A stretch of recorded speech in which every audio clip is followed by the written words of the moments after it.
The morning sun filtered through the wide windows of Rosie's diner, casting warm light across the red vinyl booths and checkered floor. The smell of fresh coffee and bacon filled the air, mixing with the low hum of conversation and the clinking of silverware against ceramic plates. It was a typical Tuesday morning in this small Georgia town, the kind of morning where nothing seemed out of the ordinary, where people went about their routines without a second thought. Robert Harold sat alone in a corner booth near the back of the diner, his weathered hands wrapped around a steaming cup of black coffee. The 81-year-old man wore a faded olive green jacket with a small American flag pin on the lapel and a worn baseball cap that read, "Vietnam Veteran." His face told stories of decades lived, lines etched deep around his eyes and mouth, each one a testament to years of service, sacrifice, and survival. Robert had made this diner his morning ritual for the past 3 years, ever since his wife, Martha, passed away. The quiet solitude of the corner booth, the familiar faces of the staff, and the simple comfort of hot coffee and a newspaper had become his anchor in a world that often felt too fast, too loud, too different from the one he'd known. Gloria Mitchell, the diner's owner and a woman who'd known Robert since he first started coming in, approached his table with a warm smile and a fresh pot of coffee. "Morning, Bobby," she said, using the nickname she'd adopted for him. "The usual today?" Robert looked up, his dark eyes crinkling at the corners as he returned her smile. "You know me, Gloria. Same thing every day. Keeps life simple." She topped off his cup and patted his shoulder gently. "Simple is good, Bobby. Simple is real good." As Gloria walked away, Robert unfolded his newspaper and began reading, his reading glasses perched on the bridge of his nose. He was halfway through an article about local politics when the bell above the diner's entrance chimed.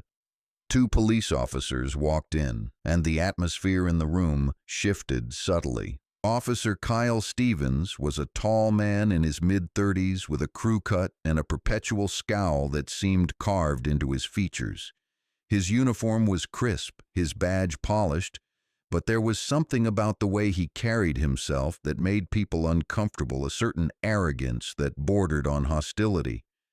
His partner, Officer Greg Palmer, was shorter and younger, with an uncertain expression that suggested he was still learning the ropes, still trying to figure out what kind of cop he wanted to be. Stevens scanned the diner, his eyes moving from table to table until they landed on Robert. The older man didn't notice at first, too absorbed in his newspaper, but Stevens kept staring, his jaw tightening. "Hey, Palmer," Stevens muttered to his partner. "You see that?" Palmer followed his gaze. "What?" "That old guy in the back," Stevens said, his voice low but carrying an edge. "He's been sitting there for over an hour just nursing 1 cup of coffee." Palmer frowned. "So what? Lots of people do that." Stevens shook his head, his expression hardening. "Something's off about him. Let's go check it out." Before Palmer could protest, Stevens was already walking toward Robert's booth, his hand resting casually on his belt near his weapon. Palmer hesitated, then followed, his stomach twisting with unease. Robert sensed their approach and looked up from his paper, his expression neutral, polite. "Morning, officers," he said, his voice steady and calm. Stevens stopped at the edge of the booth, looming over the elderly man. "Morning," he said, though his tone suggested it was anything but a friendly greeting. "You been sitting here a while?" Robert blinked, surprised by the statement. "I suppose I have. Is there a problem?" Stevens crossed his arms. "Yeah, there might be. What's your business here?" Robert's brow furrowed slightly. "I'm having coffee and reading the paper, same as I do every morning." "You got money to pay for that coffee?" Stevens pressed. The question hung in the air, and several nearby diners turned to look. Robert's calm expression flickered with confusion. "Of course I do." Stevens leaned forward, his voice dropping. "Let me see some ID, old man." The words landed like a slap, the disrespect in his tone unmistakable. Gloria, who'd been behind the counter, looked up sharply, her face darkening with anger. Several other patrons stopped eating, their conversations trailing off. Robert kept his composure, though his hands tightened slightly around his coffee cup. "Officer, I haven't done anything wrong. I'm just sitting here."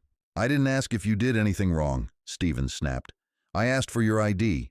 Now, unless you got something to hide—" Palmer shifted uncomfortably. "Stevens, maybe we should just—" Stevens shot his partner a look that silenced him immediately. Then he turned back to Robert, who was slowly reaching into his jacket pocket for his wallet. Robert pulled out a worn leather wallet and extracted his driver's license, handing it to Stevens. "Here you go, officer." Stevens barely glanced at it before tossing it onto the table. "You think you can just sit here all day taking up space?" Robert's jaw tightened, anger beginning to simmer beneath his calm exterior. "I've paid for my coffee and I'm not bothering anyone." Stevens smirked. "You're bothering me." Gloria stormed over from behind the counter, her face flushed with indignation. "Officer Stevens, Bobby is a regular here. He's welcome anytime he wants to be here." Stevens turned his cold gaze on her. "I don't remember asking you." She didn't back down. "Well, I'm telling you anyway. This man is a veteran. He served this country with honor, and you're standing here harassing him." Stevens's expression darkened. "Oh, he's a veteran," he said, his voice dripping with sarcasm. "What did you do, sweep floors on some base?" Robert's hands clenched into fists on the table, his breathing deepening. "I was a combat medic in Vietnam. I served 2 tours." Stevens laughed, a harsh, bitter sound. "Sure you were, and I'm the president. Let me guess, you're going to tell me you got a medal too?" The diner had gone completely silent now, all eyes on the confrontation unfolding in the corner booth. Andre Jackson, a middle-aged black man sitting 2 booths away, pulled out his phone and started recording. Palmer looked increasingly uncomfortable, his hand hovering near his radio as if considering calling for backup or advice. Robert stood up slowly, his movements deliberate despite his age. "Officer, I don't want any trouble. I'll leave if that's what you want." Stevens stepped closer, his chest nearly touching Robert's. "Sit down, old man. We're not done here." "I said I'd leave," Robert repeated, his voice firm. "You'll leave when I tell you to leave." Stevens shot back, his face reddening. Gloria stepped between them, her voice rising. "You need to back off right now, officer. This is my establishment, and I'm telling you Bobby has done nothing wrong." Stevens's hand moved to his baton. "Get out of my way." She didn't budge. "I'm calling your supervisor." Stevens's expression twisted into something ugly. "You people always think you're above the law." The words hung in the air, toxic and venomous. Robert's eyes flashed with anger, but he kept his voice steady. "You people? What exactly do you mean by that, officer?" Stevens smirked. "You know exactly what I mean." That was when Robert made a small movement, reaching for his jacket to leave, and Stevens struck without warning. The officer grabbed Robert's arm and twisted it behind his back. The elderly man gasped in pain, and Stevens shoved him hard against the booth. "Stop it!" Gloria screamed. "He's an old man." Stevens ignored her, forcing Robert down onto the table, his face pressed against the surface. Several diners jumped to their feet. Andre kept recording, his hands shaking. Tanya Robinson, another witness, stood frozen in shock. Palmer finally found his voice. "Stevens, that's enough!" But Stevens wasn't listening. His rage had taken over. He pulled Robert up and in one swift, brutal motion, struck him across the face with the back of his hand. The sound echoed through the silent diner and Robert crumpled to the floor, blood trickling from his split lip. The diner erupted in chaos. Gloria rushed to Robert's side. Andre kept filming. Tanya was on her phone calling for help. Palmer grabbed Stevens's arm, trying to pull him back. "What the hell are you doing?" Palmer shouted. Stevens jerked free, breathing hard. He resisted arrest. "No, he didn't," Palmer said, his voice shaking. "He didn't resist anything." Robert lay on the floor, dazed, his hand pressed to his bleeding mouth. Gloria knelt beside him, whispering reassurances. "Bobby, stay still, honey. Help is coming." Stevens stood over them, his chest heaving. He looked around the diner at the horrified faces staring back at him, and for just a moment something flickered in his eyes, uncertainty, maybe even regret. But then his expression hardened, and he reached for his handcuffs.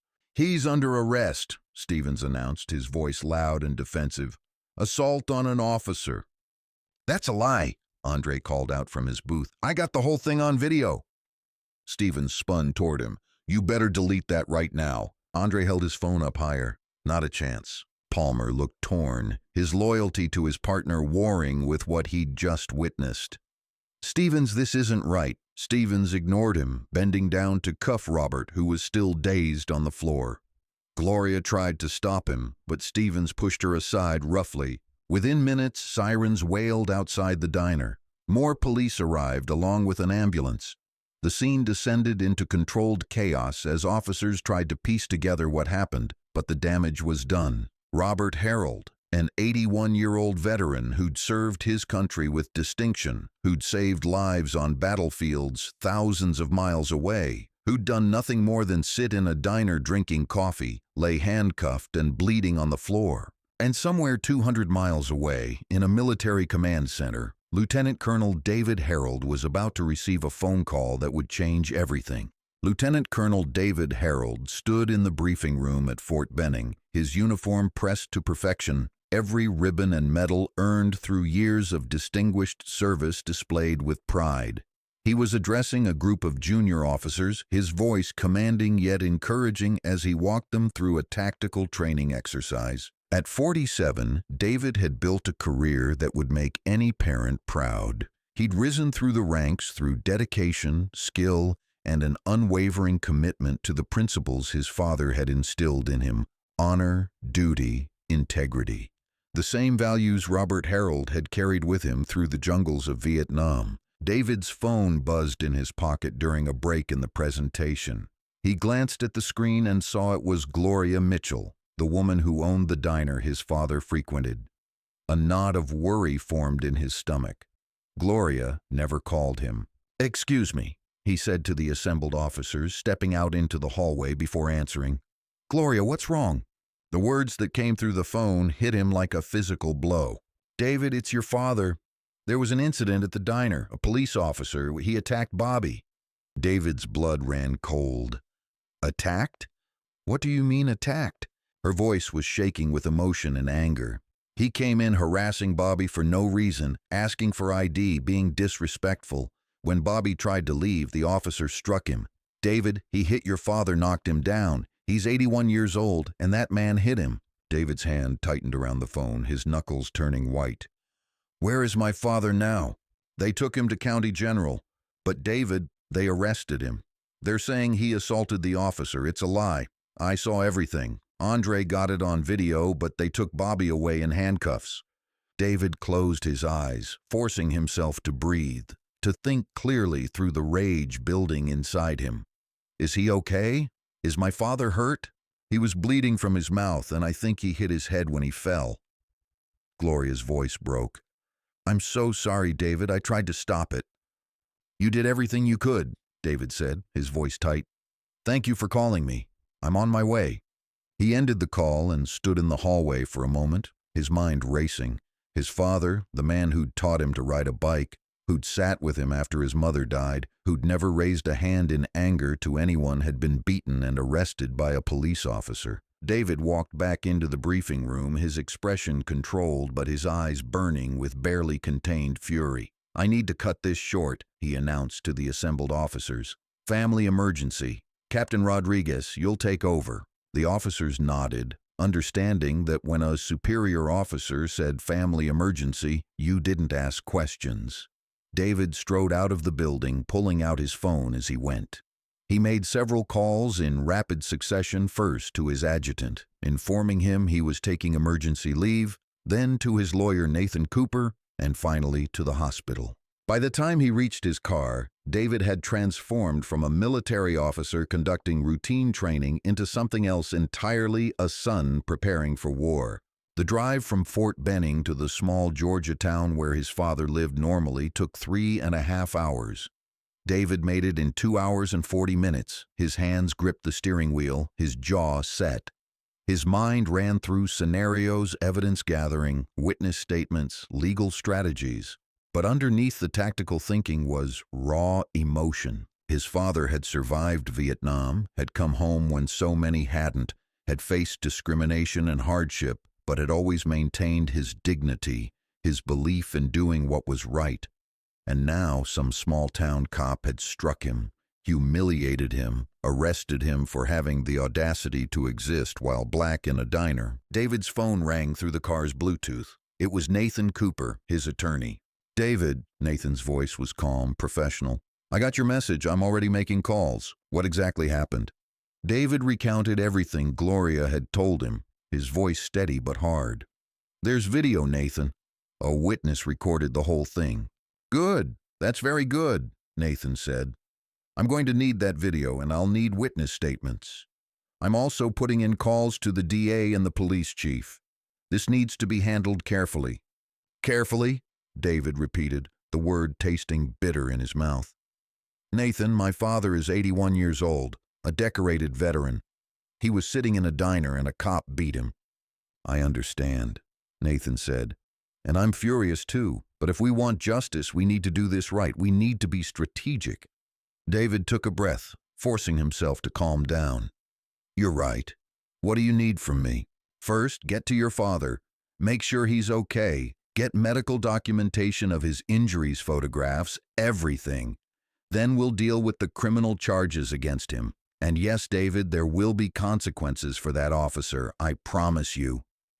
David ended the call as he pulled into the hospital parking lot. County General was a modest facility serving the rural community, the kind of place where everyone knew everyone, where a story like this would spread like wildfire. He strode through the automatic doors, his military bearing causing people to step aside. The nurse at the reception desk looked up, her eyes widening slightly at the sight of the imposing officer in full uniform. "I'm here to see Robert Harold," David said, his voice controlled. The nurse checked her computer. "He's in room 117, second floor. But sir, there are police officers outside his room." David's expression didn't change. "I'm his son."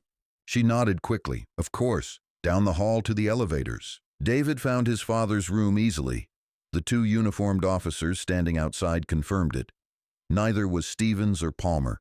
These were older officers with wary expressions. They straightened as David approached. "I'm Lieutenant Colonel Harold," he said, his voice carrying authority. "I'm here to see my father." The older of the two officers, a gray-haired man with sergeant stripes, nodded. "Sir, your father is under arrest. We can't let anyone in without authorization." David's eyes narrowed. "He's in a hospital bed, and I'm his next of kin.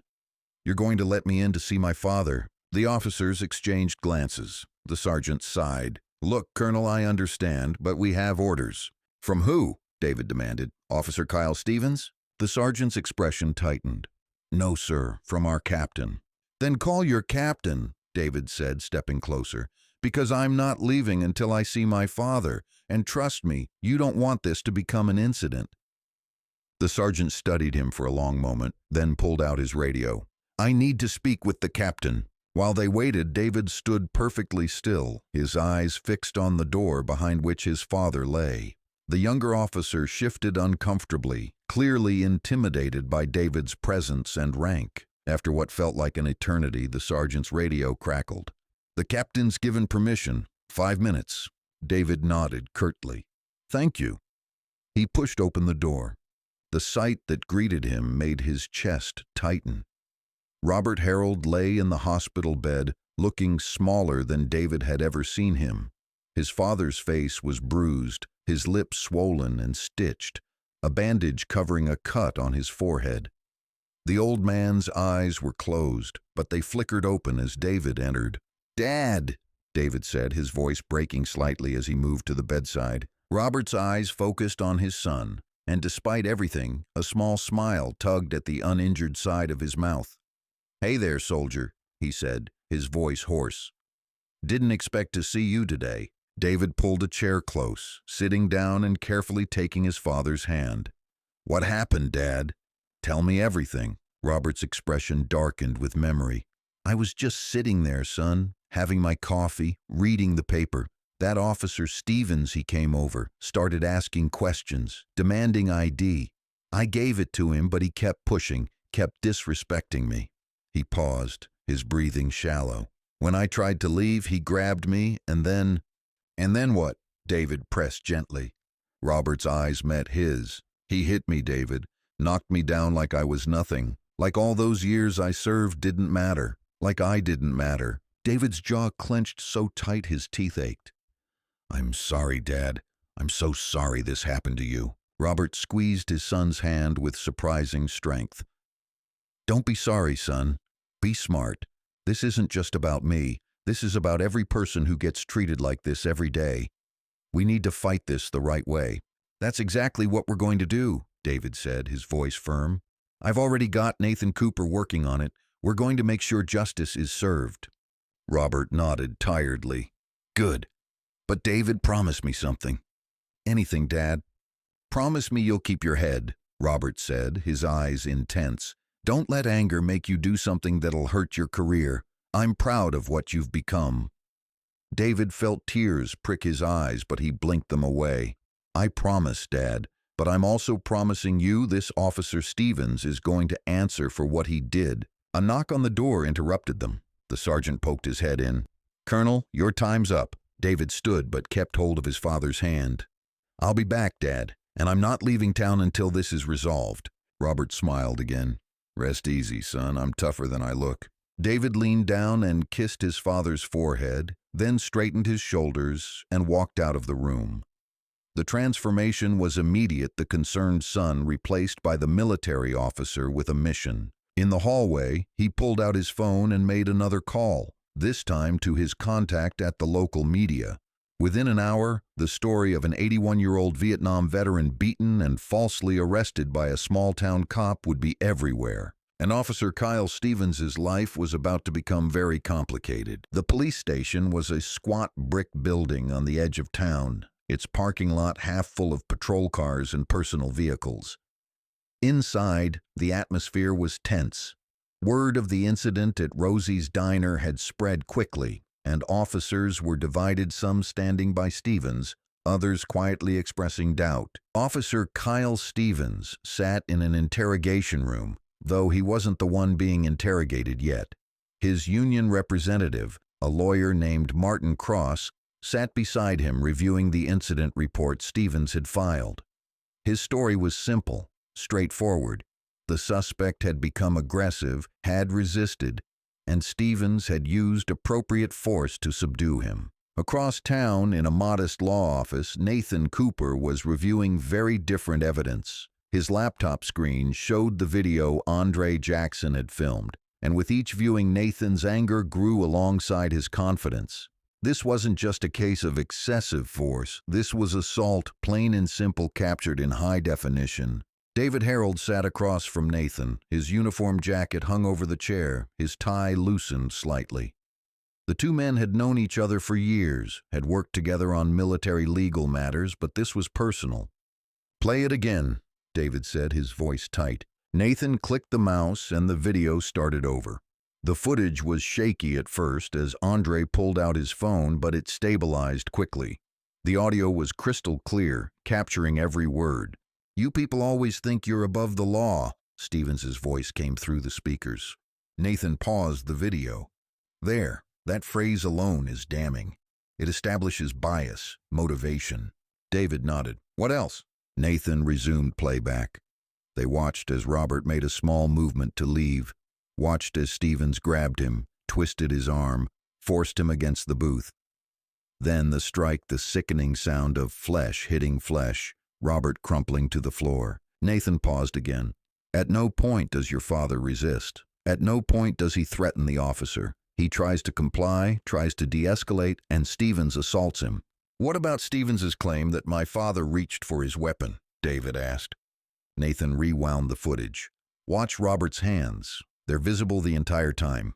They never go near Stevens' belt, never reach for anything except his own jacket to leave. Stevens fabricated that detail to justify his actions. David leaned back in his chair, his mind working through the implications. What are we looking at legally? Nathan pulled up a legal document on another screen. Criminally, Stevens could face assault charges, battery, false arrest, possibly even hate crime enhancements given his comments. He tapped his pen against the desk. Civilly, your father has grounds for a lawsuit against Stevens personally and potentially the police department, if we can establish a pattern of behavior or inadequate supervision. And the charges against my father? David asked. Nathan smiled grimly. Those won't stick. The video evidence contradicts every element of the prosecution's case. I've already spoken with the DA's office. They're reviewing the evidence. I expect the charges to be dropped within 48 hours. But that's not enough, David said, his voice hard. I want Stevens prosecuted. I want him off the force. Nathan nodded. I agree, and I think we can make that happen. But we need more than just this video. We need witnesses on record. We need Stevens's personnel file. We need to establish a pattern. Then let's get started, David said. Over the next several hours, Nathan and David worked systematically. Nathan drafted subpoenas for Stevens's personnel records complaints filed against him, training records. David, meanwhile, reached out to Gloria Mitchell and arranged to meet with her and the other witnesses. By late afternoon, they'd reconvened at Nathan's office with Gloria, Andre Jackson, and Tanya Robinson. The three witnesses sat around the conference table, each visibly shaken by what they'd experienced. Gloria spoke first, her voice steady despite her emotion. I've known Bobby Harold for 3 years. He comes in every morning, same time, same order. He's never caused a problem, never raised his voice to anyone. That officer had no reason to approach him except what? Nathan prompted gently. Gloria's eyes filled with anger. Except Bobby is black, and Stevens has a problem with that. I've seen the way that officer looks at my customers, the black ones. He watches them different, treats them different. Andre Jackson nodded in agreement. I've had my own run-ins with Stevens. He pulled me over 6 months ago, said my tail light was out. It wasn't. He kept me there for 30 minutes, searching my car, asking if I had anything illegal. When he didn't find anything, he gave me a warning for driving too slowly. Nathan typed notes quickly. Did you file a complaint? Andre shook his head. What's the point? It's a small town. These cops protect their own. That's changing, Nathan said firmly. Your testimony matters. And the video you took, that's going to make all the difference. Andre pulled out his phone. I've got the original file right here. Haven't posted it anywhere yet, though. People have been asking. Nathan nodded.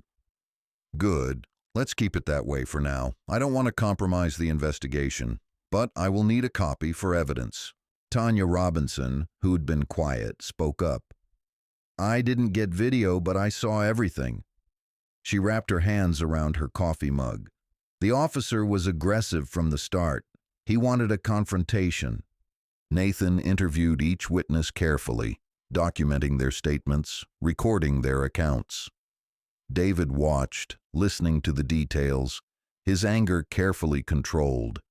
Each testimony added another layer to the case, painting a picture of an officer out of control. When the interviews concluded, Nathan leaned back in his chair. We have a strong case. Very strong. But I want to warn you, all this is going to get ugly. Stevens will fight back. The police union will defend him. There will be people in this town who side with him. I don't care, Gloria said firmly. Bobby deserves justice. Andre nodded. I'm willing to testify publicly if it helps. Tanya agreed. Me too. David felt a surge of gratitude for these strangers who'd stood up for his father. Thank you, he said, his voice thick with emotion. All of you. My father is lucky to have people like you watching out for him. Meanwhile, at the police station, Chief Bernard Walsh sat in his office reviewing the same video, his face growing darker with each viewing. He was a career officer, 28 years on the force, and he'd seen his share of bad shootings and misconduct cases. But this was indefensible. There was a knock on his door, and Captain James Reeves entered, his expression grim. We've got a problem, Chief, Reeves said. Walsh gestured at his computer screen. You think I don't know that?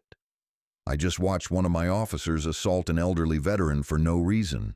Reeves sat down. Stevens is claiming the suspect resisted, that he feared for his safety. Walsh's expression hardened. The video contradicts that entirely. Stevens lied in his report, and now we're looking at a potential federal civil rights investigation. Reeves shifted uncomfortably. The union's already circling. They're going to back Stevens. Let them, Walsh said. but I'm suspending him pending a full investigation, and I'm recommending termination and criminal charges. Chief, the officers are going to see this as throwing Stevens under the bus. Walsh stood up, his voice rising. I don't care what they see, Reeves. That video shows clear excessive force, racial bias, and falsification of a report. If we don't handle this properly, the DOJ will come in here and tear this department apart. Reeves nodded slowly. What do you want me to do? Walsh pulled out a file. Start pulling Stevens's records. Every complaint, every use of force report, every disciplinary action. I want to know if there's a pattern. And get me in touch with the victim's family. I want to apologize personally. Robert Harold's son is Lieutenant Colonel David Harold, Reeves said. He's already lawyered up, hired Nathan Cooper. Good, Walsh said. They should lawyer up because we're about to make this right. That evening, David returned to the hospital. His father was awake, sitting up in bed, looking stronger than he had that morning. The bruising on his face had darkened, but his eyes were clear. How you feeling, Dad? David asked, pulling up the familiar chair. Like I went 10 rounds with a young punk, Robert said with a wry smile. But I'll live.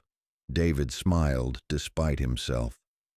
We've been building the case, Dad.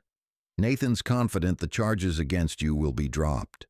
Robert nodded slowly. And Stevens? David's expression hardened. He's going to pay for this, Dad. The video evidence is damning. We've got multiple witnesses. Chief Walsh is already moving to suspend him. Robert studied his son's face carefully. You're doing this the right way, aren't you? Not letting anger drive you? David met his father's gaze. I made you a promise, didn't I? We're going through proper channels, building an airtight case. Good, Robert said, because this is bigger than what happened to me, son. This is about accountability, about making sure this doesn't happen to someone else. I know, Dad, David said, and we're going to see it through. Robert reached out and gripped his son's hand. You know what I was thinking about when I was lying on that diner floor? What? I was thinking about the men I served with in Vietnam, he said, his voice distant. Some of them didn't make it home, gave everything for this country, and I wondered what they'd think, seeing how I was treated, how their sacrifice is honored. They'd be proud of you, Dad, David said firmly, proud of how you handled yourself with dignity. Robert's eyes glistened slightly. I hope so, son. I really hope so. A soft knock interrupted them, and Nathan Cooper entered carrying a briefcase. Sorry to intrude, he said, but I wanted to update you both. The DA just called. The charges against Robert are being dropped effective immediately. Relief flooded through David. Thank God. Nathan held up a hand. But there's more. Chief Walsh wants to meet with you both tomorrow.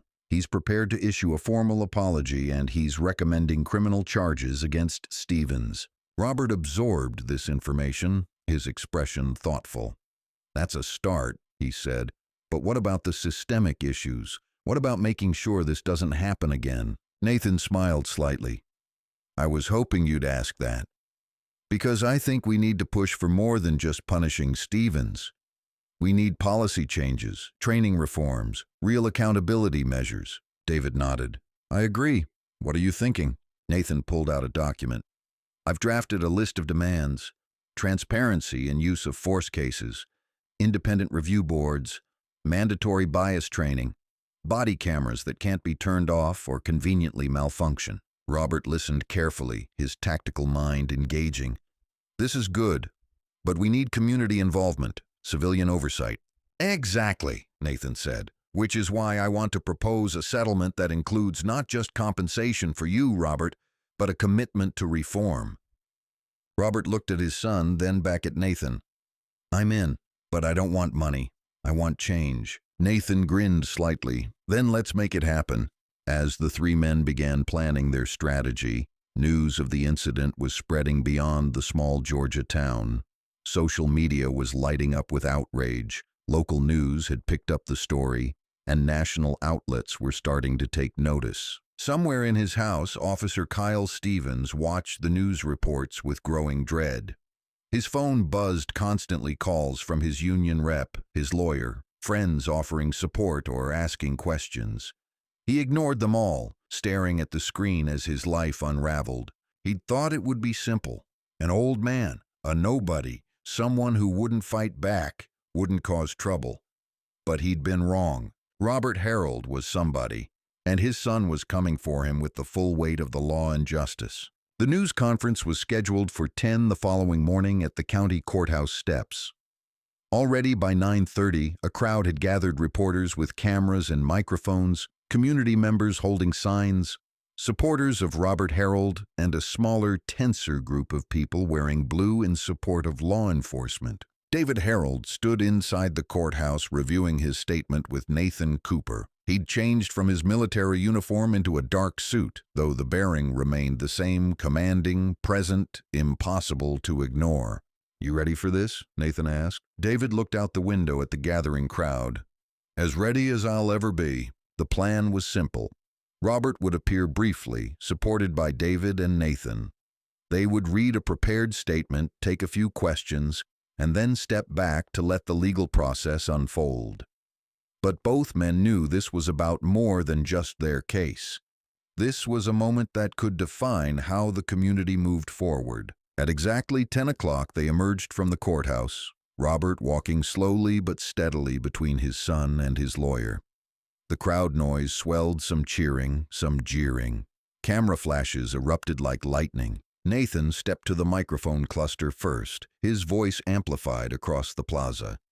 "Good morning. My name is Nathan Cooper, and I represent Robert Harold, a decorated Vietnam veteran who was assaulted and falsely arrested 3 days ago by Officer Kyle Stevens of this city's police department." He paused, letting the words settle. "We are here today not to seek vengeance, but to demand justice and accountability. Mr. Harold was doing nothing wrong when Officer Stevens approached him with hostility and bias. What followed was a clear violation of his civil rights, captured on video and witnessed by multiple citizens." Nathan gestured to Robert, who stepped forward slowly. The crowd quieted somewhat, people straining to see the elderly veteran up close. Robert's bruised face told its own story. "My name is Robert Harold," Robert began, his voice steady despite the microphone. "I'm 81 years old. I served 2 tours in Vietnam as a combat medic. I've lived in this town for 15 years. I've never been arrested, never been in trouble with the law. I raised my son to respect authority, to believe in justice, to serve his country with honor." He paused, his eyes scanning the crowd. 3 days ago, I was sitting in a diner drinking coffee when a police officer decided I didn't belong there. He harassed me, humiliated me, and when I tried to leave, he beat me and arrested me for assaulting him. That was a lie. David watched his father speak, pride swelling in his chest despite the circumstances. This was the man who'd taught him courage, who'd shown him what strength really meant. "I'm not here for revenge," Robert continued. "I'm here because what happened to me happens too often to too many people, and it needs to stop. We need police officers who serve all citizens with respect and dignity. We need accountability when officers abuse their power. And we need to work together as a community to make sure this never happens again." The crowd erupted in applause, mixed with some boos from the law enforcement supporters. Reporters shouted questions all at once. Nathan stepped back to the microphone. "We'll take a few questions." A reporter from the Atlanta paper called out, "Has Officer Stevens been charged?" Nathan nodded. "The district attorney's office has confirmed that criminal charges are being filed: assault and battery, filing a false police report, and civil rights violations. Officer Stevens has been suspended without pay pending the outcome of the criminal case." Another reporter shouted, "What about the charges against Mr. Harold?" "Those charges have been dropped completely," Nathan said. "The video evidence clearly shows that Mr. Harold committed no crime." A local reporter pushed forward. "What do you say to people who argue that Mr. Harold should have simply complied with the officer's requests?" David stepped to the microphone, his military bearing evident. "My father did comply. He showed his identification. He answered questions. He attempted to leave peacefully when told he was free to go. At no point did he become aggressive or threatening. The video proves that the only person who escalated the situation was Officer Stevens." David's voice grew harder.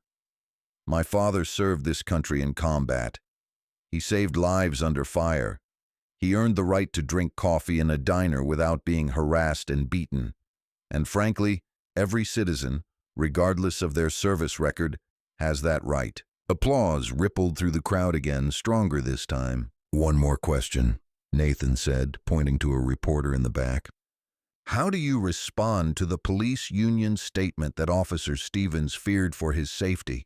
Nathan's expression hardened. "I'd say that's absurd.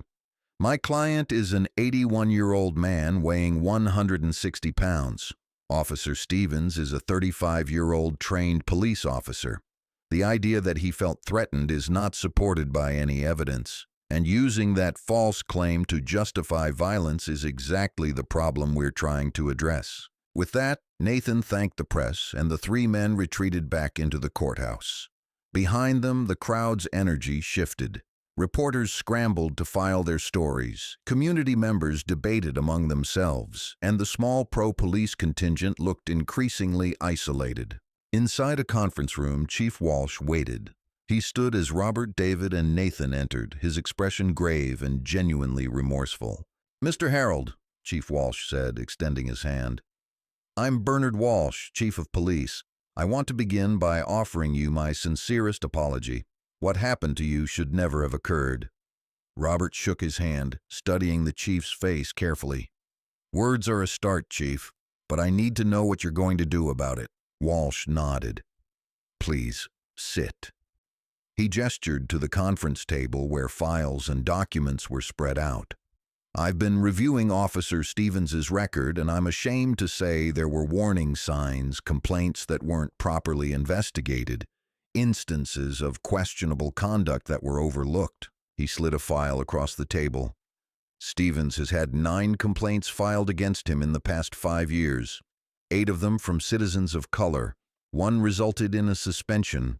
The others were dismissed or resulted in minor disciplinary action." Nathan leaned forward. "That's a clear pattern."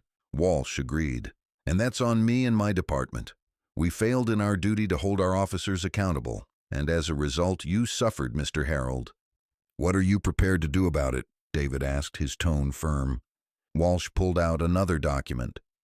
"I'm recommending termination for Officer Stevens regardless of the criminal case outcome. I'm also proposing a complete review of our use of force policies, implementing mandatory bias training, requiring body cameras that cannot be disabled, and creating a civilian oversight board to review complaints against officers." Robert listened carefully, his expression unreadable.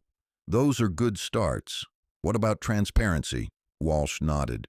"All use of force incidents will be publicly reported quarterly. We'll publish data on traffic stops, searches, and arrests broken down by demographic. We'll open our training to public observation." Nathan made notes. "This is more than I expected, Chief." Walsh's expression remained serious. "It's what should have been done years ago." He looked directly at Robert. "Mr. Harold, I can't undo what happened to you, but I can try to make sure it doesn't happen to anyone else. You have my word that this department will change." Robert was quiet for a long moment. Then he spoke. "Chief, I appreciate your words and your proposals, but I've lived long enough to know that promises are easy, actions are hard. I'll believe in change when I see it sustained, implemented, and enforced." "Fair enough," Walsh said. "And you'll have full transparency into our progress. I'd like to invite you to serve on the Civilian Oversight Board if you're willing." Robert glanced at David, who gave a small nod, then back to Walsh. "I'll consider it." The meeting continued for another hour, with Nathan and David negotiating specific terms, timelines for implementation, and consequences for non-compliance. By the end, they had the framework for a settlement agreement that included financial compensation for Robert, but more importantly, systemic reforms. The weeks following the verdict were a blur of activity media interviews, meetings with community leaders, and long sessions with Nathan Cooper finalizing the settlement with the police department. David had taken extended leave from Fort Benning to stay with his father, and the 2 men had grown even closer through the ordeal. Robert had returned to his modest home, a small ranch-style house with a well-tended garden and an American flag hanging proudly from the front porch. David had moved into the guest room, insisting on staying until his father was fully recovered, both physically and emotionally. One evening, as they sat on the back porch watching fireflies dance in the gathering dusk, Robert broke the comfortable silence. "You need to get back to your life, son, your career." David shook his head. "Not yet, Dad. There's still work to do here." Robert smiled. "I raised you too well. You're as stubborn as I am." "It's one of my better qualities," David replied with a grin. They sat quietly for a moment before Robert spoke again. "I've been thinking about Chief Walsh's offer to serve on the Civilian Oversight Board." "And?" "I'm going to accept," Robert said. "It's not enough to tear down broken systems. We have to help build better ones." David nodded. "I think that's wise. You'll be good at it." Robert looked at his son. The purple bruises on his face now faded to yellow. "I never wanted to be an activist, never wanted to be a symbol. But maybe that's exactly what's needed. Someone who lived through it. Someone who can speak from experience." "You've always been a leader, Dad," David said. "In Vietnam, in your community, now in this." Robert's eyes grew misty. "I just want to leave things better than I found them." "You already have," David assured him. The following week, the settlement agreement was finalized in a public ceremony at City Hall. The document was comprehensive, requiring sweeping changes to the police department's policies, training, and accountability measures. Chief Walsh stood at the podium, his expression serious. "Today, we take an important step forward. This settlement represents not just compensation for the wrong done to Robert Harold, but a commitment to fundamental reform." He outlined the key provisions: mandatory body cameras that could not be disabled, bias and de-escalation training for all officers, quarterly public reporting on use of force incidents and stops, a civilian oversight board with real investigative power and binding recommendations, an early warning system to flag officers with patterns of complaints. "These changes will make us a better police department," Walsh said, "and more importantly, a better partner to the community we serve." Robert sat in the front row, David beside him as the chief spoke. When Walsh finished, Robert was invited to the podium. The applause was warm, genuine as Robert stood and approached the microphone. He adjusted it slightly and surveyed the crowd. "Change is hard," Robert began, his voice carrying across the room. "Admitting mistakes is harder, but growth, real, lasting growth, requires both." He paused. "I didn't ask to be here. I didn't ask to become a symbol of anything. I just wanted to drink my coffee in peace. But sometimes life puts us where we're needed, not where we want to be." Murmurs of agreement rippled through the audience. "What happened to me was wrong," Robert continued. "But it wasn't unique. It wasn't even unusual. And that's the real tragedy. Too many people in this community and communities across this country have similar stories of being profiled, harassed, treated as threats simply because of how they look." He looked directly at Chief Walsh. "Today we begin to change that narrative. But let me be clear, this is just a beginning. Words on paper mean nothing without action, without follow-through, without genuine commitment." Walsh nodded solemnly. "I'm accepting the position on the Civilian Oversight Board," Robert said. "Not because I trust that change will happen automatically, but because I'm committed to making sure it does. I invite other community members to get involved, to hold us accountable, to demand better." The applause was thunderous. David watched his father with unconcealed pride. This was the man who'd taught him about duty, about service, about standing up even when it was difficult. As the ceremony concluded, reporters swarmed, but Robert politely declined most interviews. He was tired of being in the spotlight, tired of reliving the trauma. He wanted to return to normal life as much as possible. But normal had changed. Over the next several months, Robert threw himself into his work on the Oversight Board. He reviewed complaint files, interviewed officers and citizens, and pushed for transparency. The other board members, 3 community activists, a retired teacher, and a local business owner, worked alongside him with equal dedication. The first major case they reviewed involved a traffic stop where a young black man claimed he'd been searched without cause. The officer involved claimed the driver had been nervous, acting suspiciously. Robert and the board reviewed the body camera footage, interviewed both parties, and examined the officer's record. The investigation took 3 weeks, and at the end they issued their findings. The stop had been legally justified, but the search had not. The officer received additional training and a formal reprimand. Some in the police department grumbled about oversight, about being second-guessed, but Chief Walsh backed the board's authority fully. And gradually, even the skeptical officers began to see the value.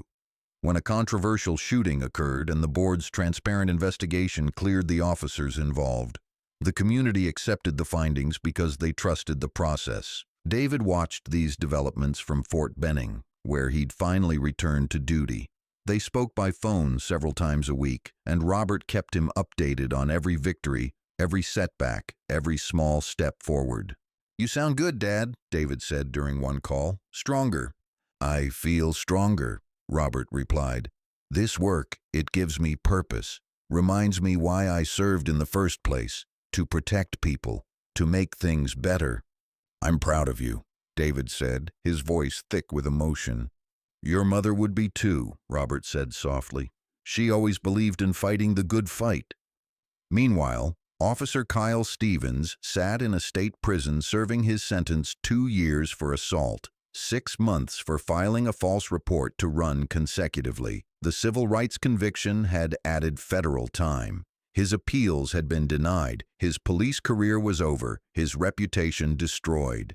In prison, Stevens had time to think, to reflect on the choices that had led him here, the prejudices he'd carried, the power he'd abused, the life he'd ruined, both Robert's and his own. A prison counselor, a patient woman named Dr. Rachel Foster, worked with Stevens on anger management and bias recognition.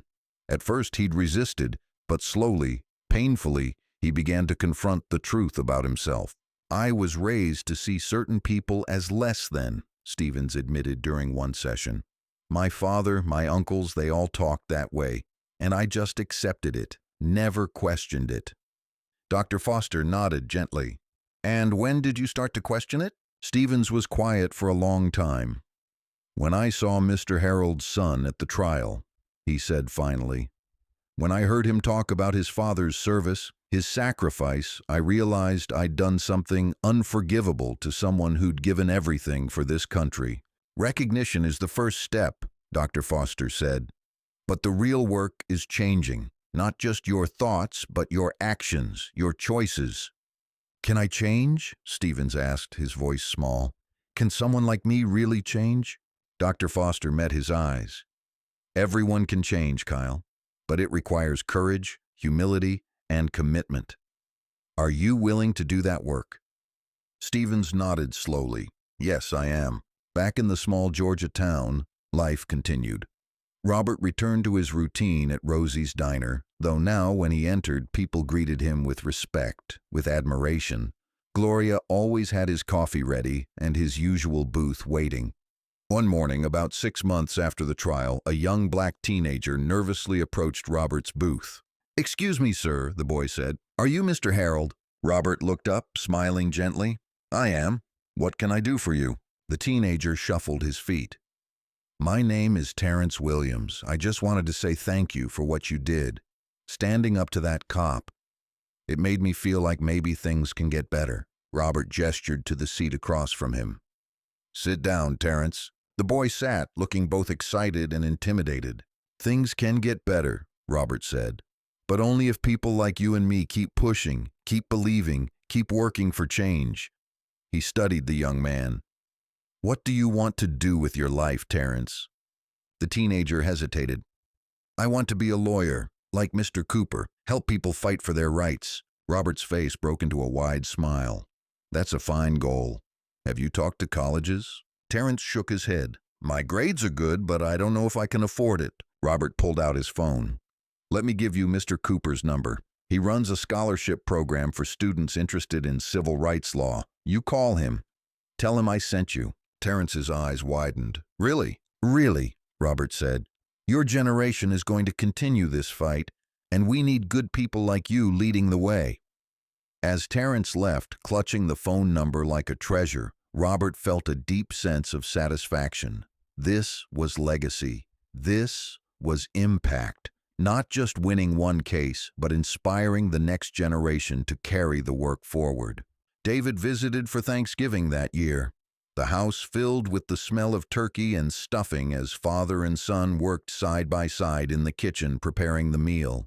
It was a tradition Martha had started, and they'd continued it after her death, finding comfort in the familiar rhythms. As they sat down to eat, Robert raised his glass. "To family," he said, "to justice, and to the future." David clinked his glass against his father's. "To all of that. And to you, Dad, for showing me what real courage looks like." They ate slowly, talking about everything and nothing about David's work at Fort Benning, about Robert's projects with the Oversight Board, about their plans for the future. After dinner, as they cleaned up, David broached a subject he'd been considering. "Dad, I've been thinking about retiring from the military." Robert turned from the sink, surprised. "You love the military, son." "I do," David said. "But I've been serving for 26 years. I've accomplished everything I set out to do, and—" He paused. "I think I want to come home, work on these issues full-time. Maybe teach, maybe go into law, maybe just be closer to you." Robert dried his hands and placed them on his son's shoulders. "Whatever you decide, I support you. But make sure you're doing it for the right reasons, not out of guilt or obligation." David smiled. "It's not guilt, Dad. It's purpose. What happened to you, what we went through together, it showed me there's work to be done here. Important work." "Then do it," Robert said. "You'll be great at whatever you choose." As the evening wound down, they sat together in the living room, the television playing softly in the background. The contentment between them was palpable, hard-won but real. "You know what I'm grateful for?" Robert said, breaking the comfortable silence. "What's that?" David asked. "That you came when I needed you," Robert said. "That you stood beside me, fought for me, never doubted me." David felt tears prick his eyes. "You're my father. Of course I came." "I know," Robert said, "but not every son would have, especially not with everything you had at stake, your career, your reputation. You put it all on the line for me." "Family is everything," David said simply. "You taught me that." They sat in silence as the evening deepened. Outside, the first stars appeared in the clear sky, twinkling like distant promises. Inside, Robert Harold and his son David sat together, bound by blood, strengthened by adversity, and united in purpose. The road ahead would have challenges. The work of reform was never finished.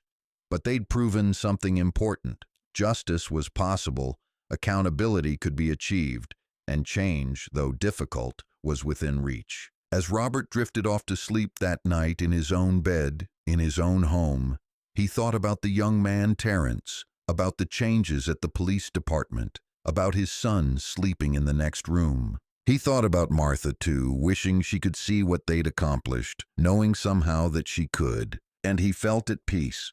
Not because the fight was over, but because he'd fought it with honor, because he'd stood up when it mattered, because he'd shown his son and his community what courage really meant.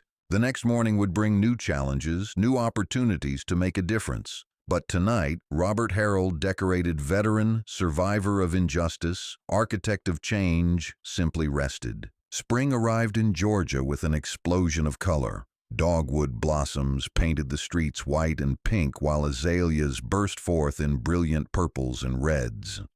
The town that had been the center of so much turmoil seemed to be experiencing its own renewal. Robert Harold stood before a crowd of nearly 200 people gathered in the community center for the first public forum on police-community relations. It had been 9 months since his assault, 9 months of steady, patient work to rebuild trust and create meaningful change. Beside him on the panel sat Chief Walsh, Captain Reeves, who'd become a surprising ally in reform efforts, Dr. LaShonda Price, a sociology professor from the State University, and Reverend Thomas Brighton from the First Baptist Church. Robert adjusted the microphone and surveyed the crowd.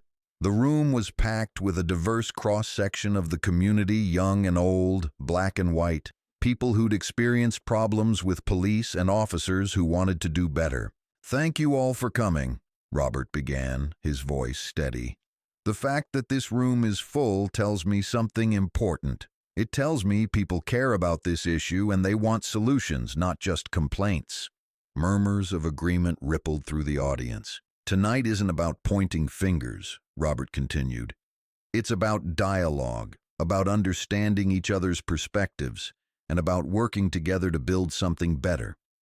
A young black woman in the third row raised her hand. Robert nodded to her. "My name is Keisha Monroe," she said, her voice trembling slightly. "I was stopped 3 times last month for driving through certain neighborhoods. The officers said I looked suspicious. How is that not profiling?" Chief Walsh leaned forward to his microphone. "Ms. Monroe, that's unacceptable. If you'll give me the details after this forum, I'll personally review those stops." "But this keeps happening," Keisha pressed, her voice rising. "It's not just me, it's my brothers, my cousins. We're tired of being treated like criminals in our own town." Reverend Brighton spoke up, his deep voice resonant. "What Ms. Monroe is expressing is the lived experience of many in our community, and we need to acknowledge that experience rather than dismiss it." An older white man stood up, his arms crossed. "I'm Harold Jenkins, retired from the Sheriff's Department, and I think people need to understand that policing is dangerous. Officers have to be cautious. No one is denying that," Dr. Price interjected, her tone academic but accessible. "But there's a difference between appropriate caution and discriminatory practices. The data shows clear disparities in who gets stopped, who gets searched, who gets arrested." "Show me that data," Jenkins challenged. Dr. Price pulled out a tablet.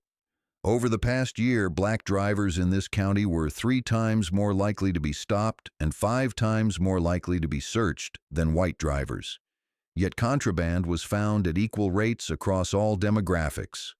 That's not effective policing, that's bias." The room erupted in overlapping conversations, some agreeing, others protesting. Robert let it continue for a moment, understanding that this kind of passionate engagement was necessary. Then he raised his hand for quiet. "These are hard conversations," he said, "but necessary ones. We're not going to solve everything tonight, but we're going to keep having these dialogues, keep pushing for change, keep holding ourselves accountable." A young police officer in uniform stood hesitantly. "I'm Officer Lisa Hernandez. I joined the force 2 years ago because I wanted to help people. But sometimes I feel caught in the middle. I see problems in how we do things, but I also worry about speaking up." Robert's expression softened. "That takes courage, Officer Hernandez. Real change requires people on the inside willing to speak up, willing to challenge practices that don't serve the community." Chief Walsh nodded. "Officer Hernandez represents the future of this department, officers who see policing as a partnership with the community, not as an occupation force." The forum continued for another 2 hours, people sharing stories, asking hard questions, proposing solutions.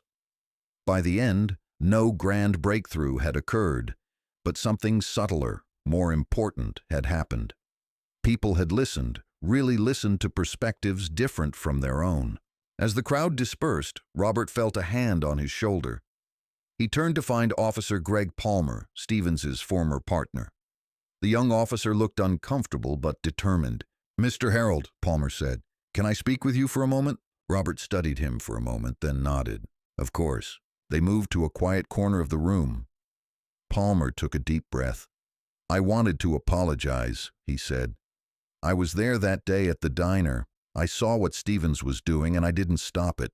I should have intervened, should have called him out." Robert listened without interrupting. "I've thought about that every day since," Palmer continued, his voice breaking slightly. "I joined the force to help people and I failed you. I failed my oath, and I'm sorry." Robert was quiet for a long moment, watching the young officer wrestle with his guilt. Then he spoke gently. "Officer Palmer, what you did was wrong. Standing by while injustice happens makes you complicit." Palmer nodded miserably.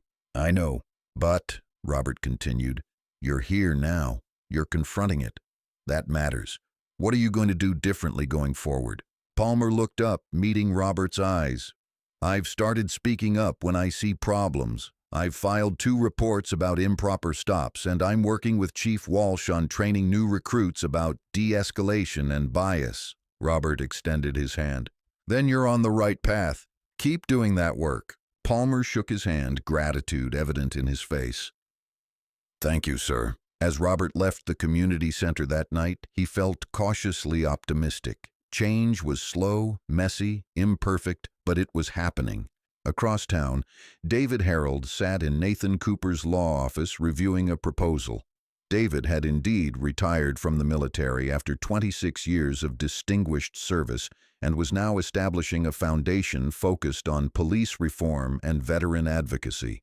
The Harold Foundation for Justice and Accountability, Nathan read from the mission statement, seeks to provide legal support for victims of police misconduct, training and education for law enforcement, and community-based programs promoting reconciliation and reform. David nodded. That's the core of it. I want to use my retirement benefits, the settlement money Dad insisted goes to this cause, and hopefully grants and donations to make a real systemic impact. Nathan smiled. You know, this is going to be a lot of work. I'm used to hard work, David replied. Besides, I can't think of anything more important.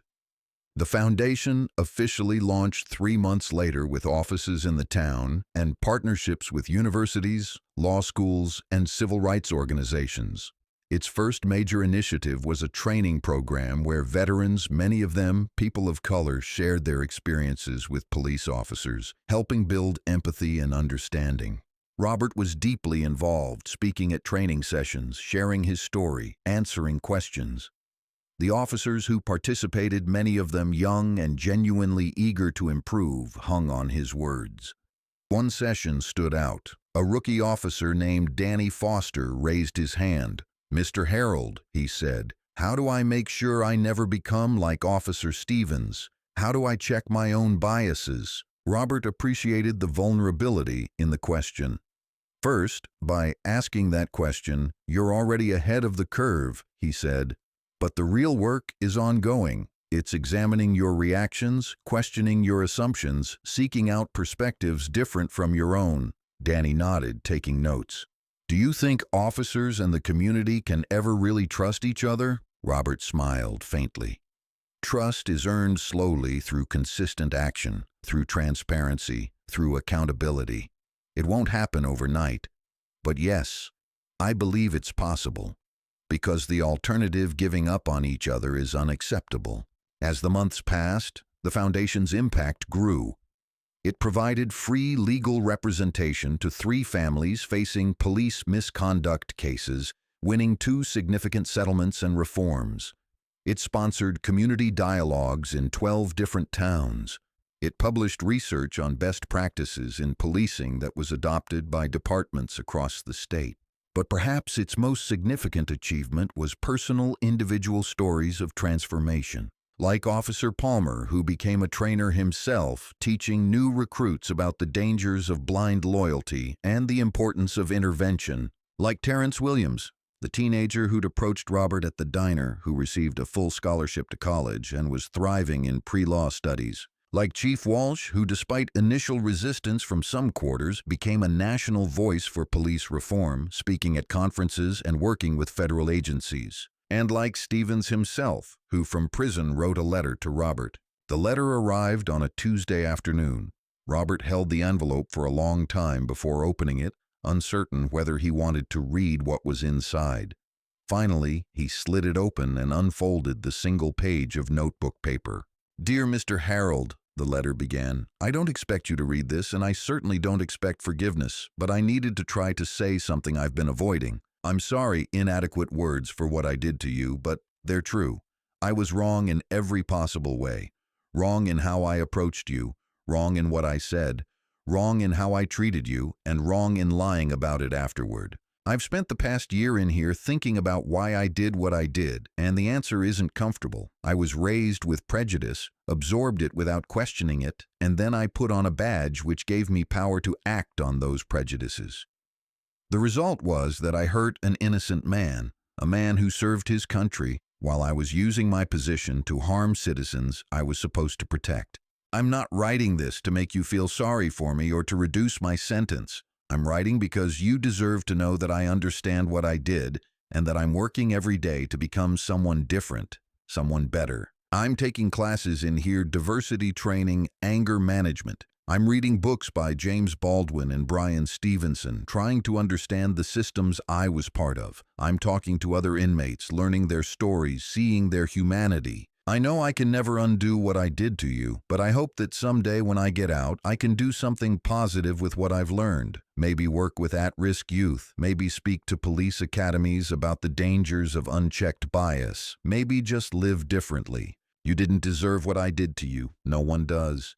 I'm deeply, truly sorry. Kyle Stevens. Robert read the letter twice, then set it down, his hands trembling slightly. David, who'd stopped by for dinner, found him sitting at the kitchen table staring at the paper. "Dad, what is it?" Robert handed him the letter. David read it, his expression shifting from skepticism to something more complex. "What are you going to do?" David asked. Robert was quiet for a long moment. "I don't know," he finally said. "Part of me wants to tear it up, dismiss it as too little, too late. And the other part?" "The other part," Robert said slowly, "remembers that I've always believed people can change, that redemption is possible, even for people who've done terrible things." "Do you believe he's sincere?" David asked. Robert considered. "I think he's trying to be. Whether he succeeds, whether he actually changes, that remains to be seen." "Are you going to write back?" Robert looked at his son. "I think I might.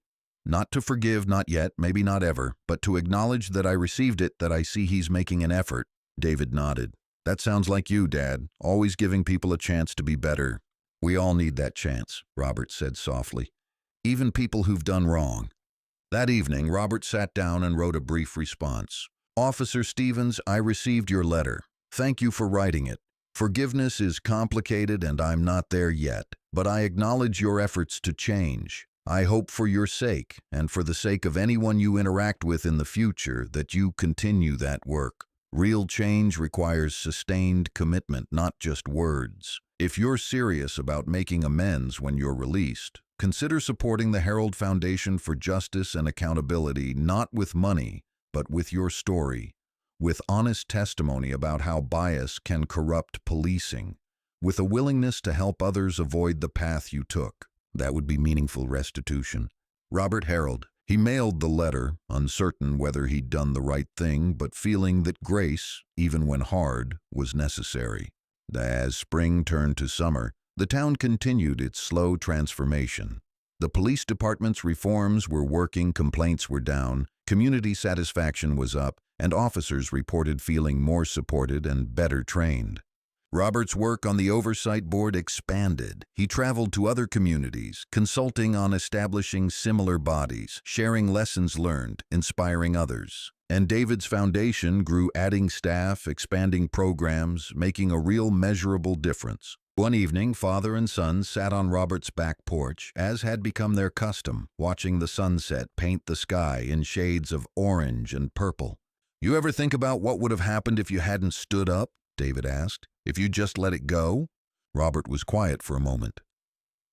"I'd have lost something important," he said finally. "My sense of self.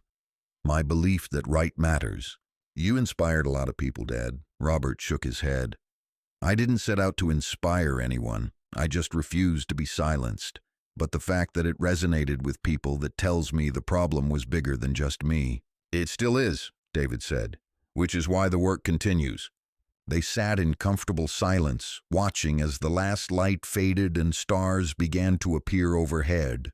Somewhere in the distance, a dog barked and cicadas sang their evening chorus. Robert thought about the journey from that morning in the diner to this moment on his porch, the pain, the fight, the small victories, and the ongoing challenges. Justice, he'd learned, wasn't a destination. It was a process, one that required constant vigilance, constant effort, constant belief that things could be better. And sitting here with his son, watching the stars emerge, he felt something close to contentment. Not because everything was fixed, but because they were doing the work together. Spring arrived in Georgia with an explosion of color. Dogwood blossoms painted the streets white and pink, while azaleas burst forth in brilliant purples and reds. The town that had been the center of so much turmoil seemed to be experiencing its own renewal. Robert Harold stood before a crowd of nearly 200 people gathered in the community center for the first public forum on police-community relations. It had been 9 months since his assault, 9 months of steady, patient work to rebuild trust and create meaningful change. Beside him on the panel sat Chief Walsh, Captain Reeves, who'd become a surprising ally in reform efforts, Dr. LaShonda Price, a sociology professor from the State University, and Reverend Thomas Brighton from the First Baptist Church. Robert adjusted the microphone and surveyed the crowd. The room was packed with a diverse cross-section of the community, young and old, black and white, people who'd experienced problems with police and officers who wanted to do better. "Thank you all for coming," Robert began, his voice steady. "The fact that this room is full tells me something important. It tells me people care about this issue and they want solutions, not just complaints." Murmurs of agreement rippled through the audience. "Tonight isn't about pointing fingers," Robert continued. "It's about dialogue, about understanding each other's perspectives, and about working together to build something better." A young black woman in the third row raised her hand. Robert nodded to her. "My name is Keisha Monroe," she said, her voice trembling slightly. "I was stopped 3 times last month for driving through certain neighborhoods. The officers said I looked suspicious. How is that not profiling?" Chief Walsh leaned forward to his microphone. "Ms. Monroe, that's unacceptable. If you'll give me the details after this forum, I'll personally review those stops." "But this keeps happening," Keisha pressed, her voice rising. "It's not just me, it's my brothers, my cousins. We're tired of being treated like criminals in our own town." Reverend Brighton spoke up, his deep voice resonant. "What Ms. Monroe is expressing is the lived experience of many in our community, and we need to acknowledge that experience rather than dismiss it." An older white man stood up, his arms crossed. "I'm Harold Jenkins, retired from the sheriff's department, and I think people need to understand that policing is dangerous. Officers have to be cautious. No one is denying that," Dr. Price interjected, her tone academic but accessible. "But there's a difference between appropriate caution and discriminatory practices. The data shows clear disparities in who gets stopped, who gets searched, who gets arrested." "Show me that data," Jenkins challenged. Dr. Price pulled out a tablet.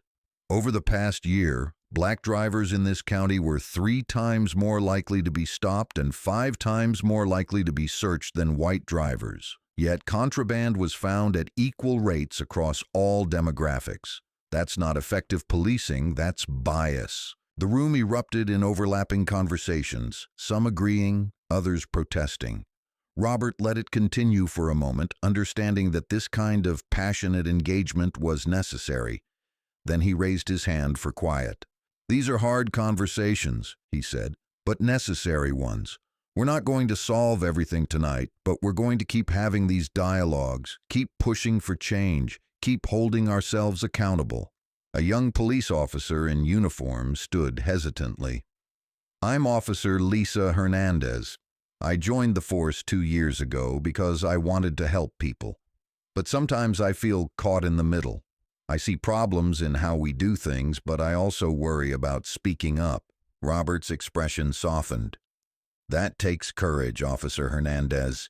Real change requires people on the inside willing to speak up, willing to challenge practices that don't serve the community." Chief Walsh nodded. "Officer Hernandez represents the future of this department, officers who see policing as a partnership with the community, not as an occupation force." The forum continued for another 2 hours, people sharing stories, asking hard questions, proposing solutions. By the end, no grand breakthrough had occurred, but something subtler, more important, had happened. People had listened, really listened to perspectives different from their own. As the crowd dispersed, Robert felt a hand on his shoulder. He turned to find Officer Greg Palmer, Stevens's former partner. The young officer looked uncomfortable but determined. "Mr. Harold," Palmer said, "can I speak with you for a moment?" Robert studied him for a moment, then nodded. "Of course." They moved to a quiet corner of the room. Palmer took a deep breath. "I wanted to apologize," he said. "I was there that day at the diner. I saw what Stevens was doing and I didn't stop it. I should have intervened, should have called him out." Robert listened without interrupting. "I've thought about that every day since," Palmer continued, his voice breaking slightly. "I joined the force to help people, and I failed you. I failed my oath, and I'm sorry." Robert was quiet for a long moment, watching the young officer wrestle with his guilt. Then he spoke gently. "Officer Palmer, what you did was wrong. Standing by while injustice happens makes you complicit." Palmer nodded miserably. "I know. But," Robert continued, "you're here now. You're confronting it. That matters. What are you going to do differently going forward?" Palmer looked up, meeting Robert's eyes. "I've started speaking up when I see problems. I've filed 2 reports about improper stops, and I'm working with Chief Walsh on training new recruits about de-escalation and bias." Robert extended his hand. "Then you're on the right path. Keep doing that work." Palmer shook his hand, gratitude evident in his face. "Thank you, sir." As Robert left the community center that night, he felt cautiously optimistic. Change was slow, messy, imperfect, but it was happening. Across town, David Harold sat in Nathan Cooper's law office reviewing a proposal. David had indeed retired from the military after 26 years of distinguished service and was now establishing a foundation focused on police reform and veteran advocacy. The Harold Foundation for Justice and Accountability, Nathan read from the mission statement, seeks to provide legal support for victims of police misconduct, training and education for law enforcement, and community-based programs promoting reconciliation and reform. David nodded. "That's the core of it. I want to use my retirement benefits. The settlement money Dad insisted goes to this cause, and hopefully grants and donations to make a real systemic impact." Nathan smiled. "You know this is going to be a lot of work." "I'm used to hard work," David replied. "Besides, I can't think of anything more important." The foundation officially launched 3 months later with offices in the town and partnerships with universities, law schools, and civil rights organizations. Its first major initiative was a training program where veterans, many of them people of color, shared their experiences with police officers, helping build empathy and understanding. Robert was deeply involved, speaking at training sessions, sharing his story, answering questions. The officers who participated, many of them young and genuinely eager to improve, hung on his words. One session stood out. A rookie officer named Danny Foster raised his hand. "Mr. Harold," he said, "how do I make sure I never become like Officer Stevens? How do I check my own biases?" Robert appreciated the vulnerability in the question. "First, by asking that question, you're already ahead of the curve," he said, "but the real work is ongoing. It's examining your reactions, questioning your assumptions, seeking out perspectives different from your own." Danny nodded, taking notes. "Do you think officers and the community can ever really trust each other?" Robert smiled faintly. "Trust is earned slowly through consistent action, through transparency, through accountability. It won't happen overnight, but yes, I believe it's possible. Because the alternative, giving up on each other, is unacceptable." As the months passed, the foundation's impact grew. It provided free legal representation to 3 families facing police misconduct cases, winning 2 significant settlements and reforms. It sponsored community dialogues in 12 different towns. It published research on best practices in policing that was adopted by departments across the state. But perhaps its most significant achievement was personal individual stories of transformation. Like Officer Palmer, who became a trainer himself, teaching new recruits about the dangers of blind loyalty and the importance of intervention. Like Terrence Williams, the teenager who'd approached Robert at the diner, who received a full scholarship to college and was thriving in pre-law studies. Like Chief Walsh, who despite initial resistance from some quarters became a national voice for police reform, speaking at conferences and working with federal agencies. And like Stevens himself, who from prison wrote a letter to Robert. The letter arrived on a Tuesday afternoon. Robert held the envelope for a long time before opening it, uncertain whether he wanted to read what was inside. Finally, he slid it open and unfolded the single page of notebook paper.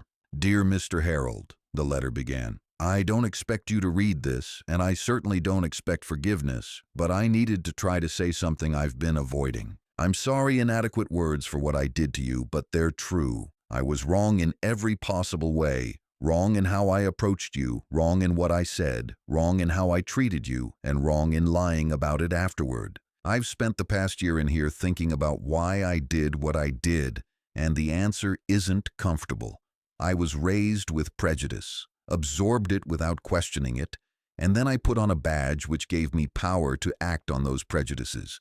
The result was that I hurt an innocent man, a man who served his country while I was using my position to harm citizens I was supposed to protect. I'm not writing this to make you feel sorry for me or to reduce my sentence. I'm writing because you deserve to know that I understand what I did and that I'm working every day to become someone different, someone better. I'm taking classes in here, diversity training, anger management. I'm reading books by James Baldwin and Brian Stevenson, trying to understand the systems I was part of. I'm talking to other inmates, learning their stories, seeing their humanity. I know I can never undo what I did to you, but I hope that someday when I get out, I can do something positive with what I've learned. Maybe work with at-risk youth, maybe speak to police academies about the dangers of unchecked bias, maybe just live differently. You didn't deserve what I did to you. No one does. I'm deeply, truly sorry. Kyle Stevens. Robert read the letter twice, then set it down, his hands trembling slightly. David, who'd stopped by for dinner, found him sitting at the kitchen table staring at the paper. "Dad, what is it?" Robert handed him the letter. David read it, his expression shifting from skepticism to something more complex. "What are you going to do?" David asked. Robert was quiet for a long moment. "I don't know," he finally said. "Part of me wants to tear it up, dismiss it as too little, too late." "And the other part?" "The other part," Robert said slowly, "remembers that I've always believed people can change, that redemption is possible, even for people who've done terrible things." "Do you believe he's sincere?" David asked. Robert considered. "I think he's trying to be. Whether he succeeds, whether he actually changes, that remains to be seen." "Are you going to write back?" Robert looked at his son. "I think I might. Not to forgive, not yet, maybe not ever, but to acknowledge that I received it, that I see he's making an effort." David nodded. "That sounds like you, Dad. Always giving people a chance to be better." "We all need that chance," Robert said softly, "even people who've done wrong." That evening, Robert sat down and wrote a brief response. "Officer Stevens, I received your letter. Thank you for writing it. Forgiveness is complicated, and I'm not there yet, but I acknowledge your efforts to change. I hope for your sake, and for the sake of anyone you interact with in the future, that you continue that work. Real change requires sustained commitment, not just words. If you're serious about making amends when you're released, consider supporting the Herald Foundation for Justice and Accountability, not with money, but with your story. With honest testimony about how bias can corrupt policing. With a willingness to help others avoid the path you took. That would be meaningful restitution. Robert Harold. He mailed the letter, uncertain whether he'd done the right thing, but feeling that grace, even when hard, was necessary. As spring turned to summer, the town continued its slow transformation. The police department's reforms were working, complaints were down, community satisfaction was up, and officers reported feeling more supported and better trained. Robert's work on the oversight board expanded. He traveled to other communities, consulting on establishing similar bodies, sharing lessons learned, inspiring others. And David's foundation grew, adding staff, expanding programs, making a real measurable difference. One evening, father and son sat on Robert's back porch, as had become their custom, watching the sunset paint the sky in shades of orange and purple. "You ever think about what would have happened if you hadn't stood up?" David asked. "If you just let it go?" Robert was quiet for a moment. "I'd have lost something important," he said finally. "My sense of self. My belief that right matters." "You inspired a lot of people, Dad." Robert shook his head. "I didn't set out to inspire anyone. I just refused to be silenced. But the fact that it resonated with people, that tells me the problem was bigger than just me." "It still is," David said, "which is why the work continues." They sat in comfortable silence, watching as the last light faded and stars began to appear overhead. Somewhere in the distance, a dog barked and cicadas sang their evening chorus. Robert thought about the journey from that morning in the diner to this moment on his porch, the pain, the fight, the small victories, and the ongoing challenges. Justice, he'd learned, wasn't a destination. It was a process, one that required constant vigilance, constant effort, constant belief that things could be better. And sitting here with his son, watching the stars emerge, he felt something close to contentment. Not because everything was fixed, but because they were doing the work together. 18 months after the incident, on an unseasonably cool September morning, Robert received an unexpected phone call. The voice on the other end was hesitant, uncertain. "Mr. Harold, this is Kyle Stevens." Robert's hand tightened on the phone. He'd received the one letter from Stevens months ago, had responded briefly, but hadn't expected further contact. "Officer Stevens," Robert said, his voice neutral. Stevens cleared his throat. "I'm being released next week. Early release for good behavior and program participation. I wanted to let you know." Robert walked to his living room window, looking out at the quiet street. "Why are you telling me this?" "Because," Stevens said, "I meant what I wrote in that letter about wanting to make amends. I know I can never undo what I did, but I want to try to do something positive with what I've learned." Robert was silent for a long moment. "What did you have in mind?" "I've been speaking to inmates here about bias, about how prejudice destroys lives," Stevens said. "The prison counselor thinks I could be effective speaking to police academies, community groups, showing them what happens when you let hatred guide your actions." "And you're asking for what exactly?" Robert asked. Stevens took a breath. "Your blessing, I guess, or at least not your opposition. I know I have no right to ask anything of you, but if I'm going to do this work, I want to do it the right way with accountability." Robert sat down heavily. This was not a conversation he'd anticipated having. "Let me think about it," he finally said. "I understand," Stevens said. "And Mr. Harold, regardless of what you decide, I want you to know I'm sorry. Truly, deeply sorry for what I did to you." The line went dead, and Robert sat holding the phone, his mind racing. When David stopped by that evening, Robert told him about the call. "What are you thinking, Dad?" David asked. Robert shook his head. "Honestly, I don't know. Part of me wants nothing to do with him, wants him to serve his time and disappear. But another part—" "Another part?" David prompted. "Wonders if this is exactly the kind of transformation we should be encouraging," Robert finished. "If someone who was so wrong can genuinely change, shouldn't we support that?" "It's risky," David said. "If he's not sincere, if he uses this as a way to rehabilitate his image—" "I know," Robert said, "but what if he is sincere? What if he really has changed and we reject him? What message does that send about redemption, about second chances?" David leaned forward. "Dad, you don't owe him anything. You're the victim here." "I know that too," Robert said. "But this isn't about what I owe him. It's about what kind of community we're trying to build." They discussed it late into the night, weighing risks against potential benefits, examining their own feelings about forgiveness and redemption. Finally, Robert made a decision. "Call Nathan," he said. "I want to set up a meeting with Stevens before he's released. If he's serious about this, we need parameters, safeguards, and he needs to understand that one misstep and he's done." 2 weeks later, Robert and David sat in a conference room at the prison. Stevens entered, escorted by a guard, and Robert was struck by how different he looked. The arrogance was gone, replaced by something that looked like genuine humility.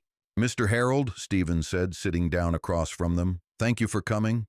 Robert studied him carefully. "You said you want to speak about your experience." "Yes," Stevens said. "I've spent 18 months examining everything I did wrong, every choice, every bias, every moment that led to that day in the diner. And I think if I can share that process, if I can show people how prejudice corrupts, how it destroys both the victim and the perpetrator, maybe I can prevent someone else from making the same mistakes." David leaned forward. "This isn't about making yourself feel better or rebuilding your reputation." "I know that," Stevens said, meeting his gaze. "I destroyed my career, my marriage, my life, and I deserve that.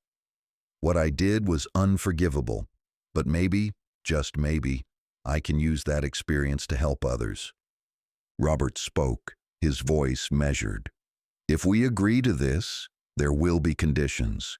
You don't speak without oversight from the foundation. You submit to regular check-ins. You acknowledge clearly in every presentation what you did, and you never, ever portray yourself as the victim." Stevens nodded. "I agree to all of that. And," Robert continued, "if at any point we feel you're being insincere or using this for personal gain, we pull our support immediately." "Understood," Stevens said. Robert exchanged a long look with David, then turned back to Stevens. "We'll give you one chance, one speaking engagement, observed by us and by Nathan Cooper.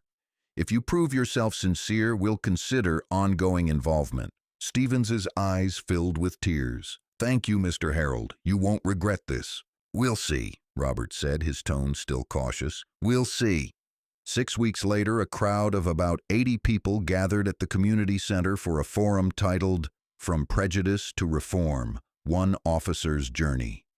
The audience was mixed: community members curious about this controversial speaker, police officers skeptical but interested, and activists wary of what they viewed as potentially giving a platform to someone who'd caused real harm. Robert sat in the front row, David beside him, Nathan Cooper on his other side. All three men were tense, ready to intervene if necessary. Stevens took the podium looking nervous. He gripped the edges tightly and took a breath. "My name is Kyle Stevens," he began, "and 18 months ago I assaulted an elderly veteran in a diner. I beat him, arrested him on false charges, and then lied about it to cover my actions. I was convicted, and I served time for what I did." The room was utterly silent. "I'm not here tonight to ask for sympathy or forgiveness," Stevens continued. "I'm here to talk about how I became someone capable of doing something so terrible, and what I've learned since." For the next 45 minutes, Stevens spoke with raw honesty about his upbringing, about the casual racism of his family and community, about how he'd absorbed those attitudes without questioning them. "I put on a police uniform," he said, "and suddenly those prejudices had power. I could act on my biases and call it law enforcement. I could harass people and call it protecting the community. I told myself I was one of the good guys, but I was the problem." He talked about that day at the diner, about seeing Robert and making instant assumptions. "I saw an elderly black man sitting alone, and I decided he didn't belong there," Stevens said, his voice thick with emotion. "I decided, without any evidence, that he was suspicious, that he deserved to be questioned, challenged. When he had the audacity to ask why I needed his ID, I took it as disrespect. Because in my mind, people like him didn't have the right to question people like me." Several people in the audience shifted uncomfortably. "And when he tried to leave," Stevens continued, "when this 81-year-old veteran simply tried to walk away, I grabbed him. I struck him. And then I lied and said he'd attacked me because I couldn't admit, even to myself, that I was the aggressor, that I was the threat." Stevens paused, wiping his eyes. "I destroyed his peace of mind, his sense of safety. I hurt him physically and emotionally. And for what? Because of skin color, because of prejudices I'd never examined, because I had power and felt entitled to use it. He talked about prison, about the hard work of examining his beliefs, about learning to see his victims as full human beings. The hardest part, he said, has been accepting that I was not a good person who made a mistake. I was someone whose core beliefs were rotten, and those beliefs led inevitably to rotten actions. You can't treat people as less than human and call yourself a good cop or a good person. Toward the end of his talk, Stevens addressed the police officers in the room. If you're carrying prejudices, he said, if you're making assumptions based on race or class or anything other than behavior, you're not just a bad cop, you're a danger to the people you're supposed to serve, and a danger to yourself. Because sooner or later, you'll act on those prejudices and you'll destroy lives, including your own. When Stevens finished, there was a long silence. Then someone in the back started clapping slowly. Others joined until the room was filled with cautious applause. The question and answer period was intense. A young black woman stood up. How do we know this isn't just performance, that you're saying what people want to hear? Fair question, Stevens said. You don't know, and I can't prove my sincerity with words, only with sustained action over time. All I can say is that I'm committed to this work, regardless of whether it rehabilitates my reputation. An older police officer asked, So you're saying all cops are racist? No, Stevens replied. I'm saying all of us carry biases. The question is whether we examine them, challenge them, or let them guide our actions. I let mine guide me, with terrible consequences. Robert was asked to speak. He stood slowly and faced the crowd. I won't lie, he said. When I was first approached about this, I was skeptical. Part of me still is. He turned to look at Stevens. But if there's even a chance that sharing his story prevents another officer from making the same choices, prevents another family from experiencing what mine did, then it's worth the risk. He paused. That said, this is probationary. Officer Stevens has one chance to prove his commitment. Actions matter more than words. The event concluded with mixed reactions. Some people approached Stevens to thank him for his honesty. Others left shaking their heads, unconvinced. But the consensus among most was that the conversation had been valuable, even if uncomfortable. Outside, Robert, David, and Nathan huddled briefly. What did you think? Nathan asked. Robert watched through the window as Stevens spoke with a young officer. I think he was sincere. I think he's genuinely changed. But time will tell. David nodded. Agreed, one talk doesn't prove anything, but it's a start. Over the next several months, Stevens spoke at 6 more events, each time with oversight from the foundation. His message remained consistent, his humility apparent, and gradually even skeptics began to acknowledge that his transformation seemed genuine. The most powerful moment came when Stevens spoke at a police academy. Robert attended, sitting in the back row, watching as 70 cadets listened to Stevens's story. At the end, a young cadet raised her hand. What would you say to your younger self if you could go back? Stevens didn't hesitate. I'd say that the badge doesn't make you right. That power without accountability is tyranny, and that every person you encounter is someone's father, mother, son, daughter. They deserve dignity, respect, humanity. He paused. And I'd say that if you can't see that humanity in everyone, regardless of how they look, then you have no business being a police officer. The room erupted in applause, and Robert felt something unexpected, a sense of cautious hope. After the event, Stevens approached Robert. Mr. Harold, he said, can I speak with you for a moment? They walked outside into the cool evening air. I wanted you to know, Stevens said, that I've been volunteering at a youth center, working with at-risk kids. Many of them have negative experiences with police, and I'm trying to help rebuild that trust. Robert studied him. That's good work, Stevens nodded. It's the least I can do.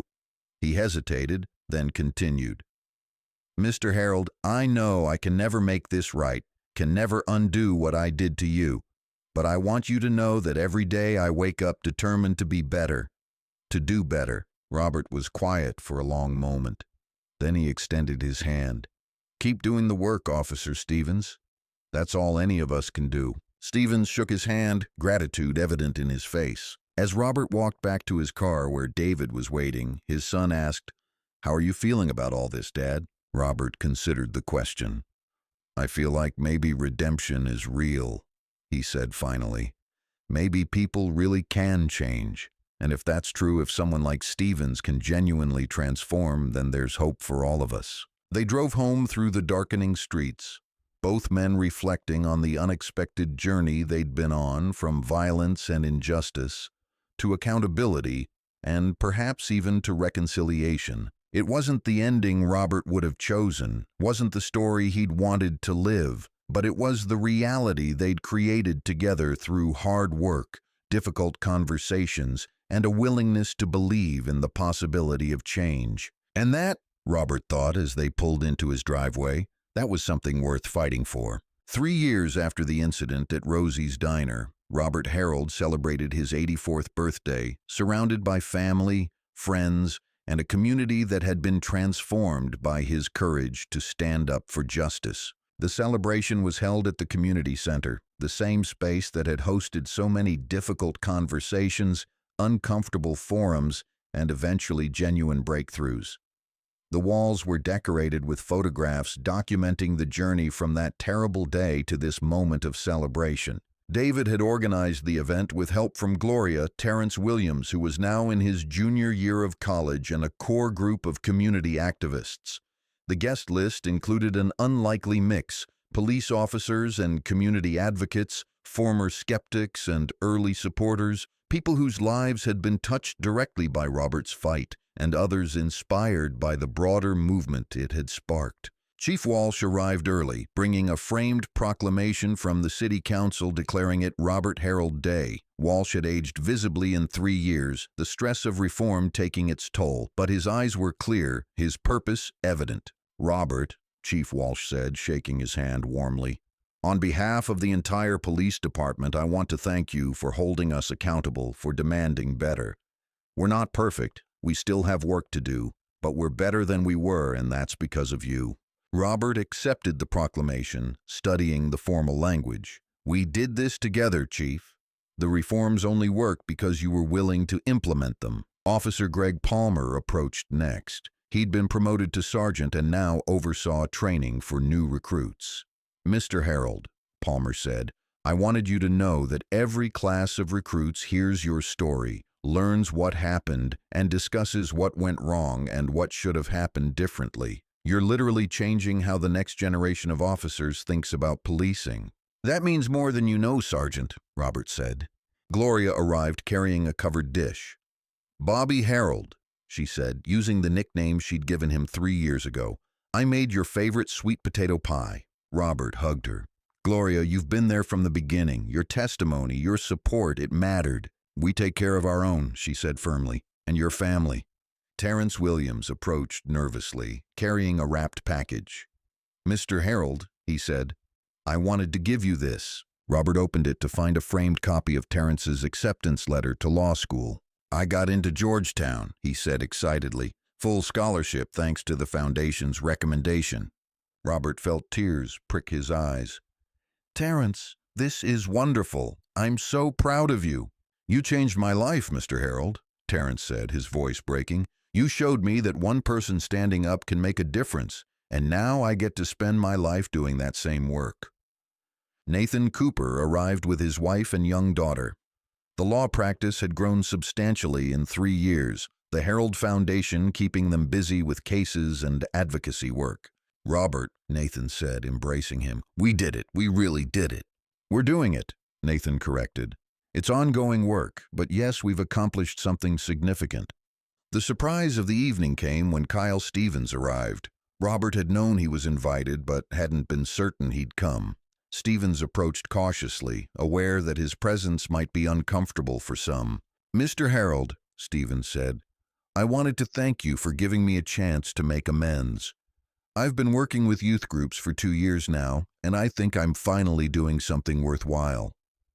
Robert studied the man who'd attacked him 3 years ago, seeing someone genuinely transformed.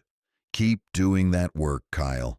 That's your path to redemption." Stevens nodded. I will, I promise. As the party continued, Robert found himself reflecting on the improbable journey, a simple morning at a diner, a moment of violence and injustice that could have ended with bitterness and defeat, but instead had sparked a movement. David approached with his own surprise. "Dad, I wanted to show you something." He pulled out his phone, displaying a news article. The Herald Foundation model is being adopted in 6 other cities. Our approach to police reform, civilian oversight combined with community partnerships, it's spreading. Robert read the article, feeling a mix of pride and humility. "We planted seeds," he said. "And they're growing," David agreed. Later, Robert was asked to say a few words. He stood slowly, walking to the front of the room where a microphone had been set up. The crowd quieted, all eyes turning to the elderly veteran who'd become an unlikely symbol of justice.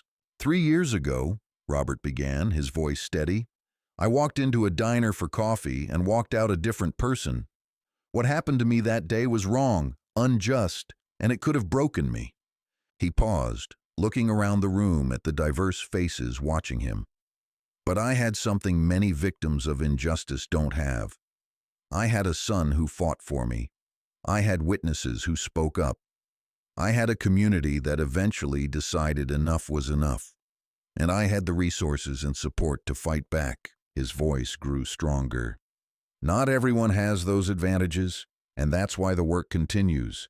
That's why this room is full of people committed to making sure that what happened to me doesn't happen to others." Robert gestured to Chief Walsh and Officer Palmer. "The police department has changed, not because they're perfect, but because they're willing to do the hard work of reform, to acknowledge mistakes and commit to improvement." He turned to the community activists, to Nathan, to Gloria. "You've all played a role in holding power accountable, in demanding better, in believing that change is possible." And to Kyle Stevens, Robert said, his voice softening, "You've shown that even people who've done terrible things can change, can contribute, can seek redemption. That's a powerful message." Robert looked at David, his eyes bright with emotion. "But most of all, I've learned that family and community are everything.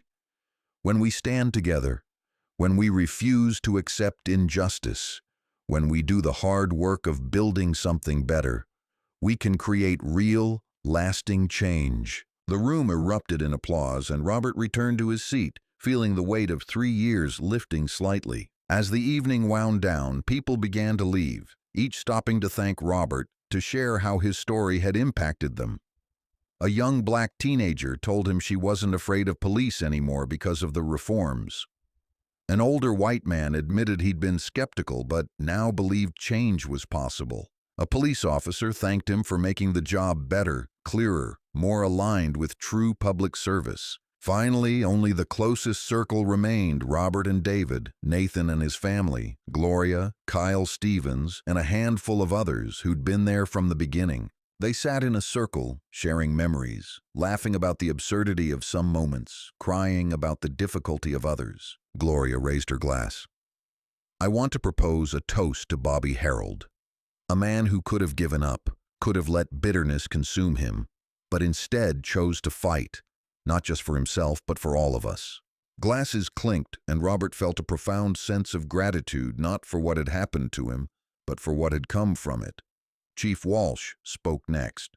"When I took this job, I thought I knew what good policing looked like. Robert showed me I was wrong, and teaching me that lesson, though it was hard, has made me a better chief and our department a better servant of this community." Nathan added, "From a legal perspective, this case has become a model. We're teaching it in law schools, using it as an example of how to pursue justice, not just punishment, how to create systemic change, not just individual accountability." David looked at his father. "Dad, you've always been my hero, but watching you these past 3 years, seeing your grace, your determination, your refusal to become bitter despite everything, it's elevated my respect for you beyond measure." Robert wiped his eyes. "Family," he said hoarsely. "That's what this has all been about. Family, and extending that sense of family to the whole community." Kyle Stevens spoke last, his voice shaking. "Mr. Harold, you gave me something I didn't deserve a second chance. I've tried every day to honor that gift, and I'll continue trying for the rest of my life." Robert reached across and gripped Stevens' shoulder. "We all deserve second chances, Kyle. The question is what we do with them." As midnight approached and people finally headed home, Robert and David walked slowly to the car. The night was clear and cool, stars brilliant overhead. "Tired, Dad?" David asked. "Exhausted," Robert admitted. "But it's a good exhaustion, the tiredness that comes from meaningful work." They drove through the quiet streets of the town, passing the police station where reforms had taken root, passing the diner where it all began, passing the courthouse where justice had been served. At Robert's house, David helped his father inside. They stood in the living room, surrounded by photographs and mementos from a long life. "Dad," David said, "I need you to know something." "What's that?" "When I was deployed, when I was in dangerous situations, I thought about you, thought about your courage in Vietnam, and it gave me strength." Robert nodded. "And when I was lying on that diner floor," David continued, "when I thought everything was lost, I thought about you, thought about the man I'd raised, thought about making you proud, and it gave me strength to fight." They embraced, both men crying freely. "I love you, son," Robert said. "I love you too, Dad." That night, as Robert lay in bed, he thought about the journey from combat medic in Vietnam to this moment, an 84-year-old activist still fighting, still believing, still pushing for a better world. He thought about Martha, wishing she could have seen this, knowing somehow she had. He thought about all the people whose lives had been changed by what started as a simple act of refusing to be silenced. And he thought about tomorrow, about the oversight board meeting he had scheduled, about the 3 new cases Nathan wanted his input on, about the speech he'd agreed to give at a police academy 2 states away. The work was never finished. Justice required constant vigilance, constant effort. But Robert Harold was ready. He'd been ready all along. As sleep finally claimed him, Robert dreamed of the future of Terrence Williams arguing cases before the Supreme Court, of young officers trained in empathy and accountability, of communities where trust between police and citizens was the norm, not the exception. He dreamed of a world where an 81-year-old veteran could sit in a diner, drinking coffee, reading his newspaper without fear. That world wasn't here yet, but it was closer than it had been 3 years ago. And every day, people were working to bring it into being. Robert Harold had shown them it was possible, had given them a roadmap, had inspired them to believe. And that was legacy enough for any lifetime. As dawn broke over the small Georgia town, painting the sky in shades of orange and gold, Robert Harold slept peacefully, knowing that the fight continued, knowing that others had taken up the cause, knowing that justice, though slow, was inexorably bending toward righteousness. The story that began with violence and injustice had transformed into something powerful, a testament to courage, to community, to the possibility of change. And somewhere in that quiet town, as morning light touched the streets, people were waking up to a better world than the one that had existed 3 years before. Not perfect, not finished, but better. And that made all the difference.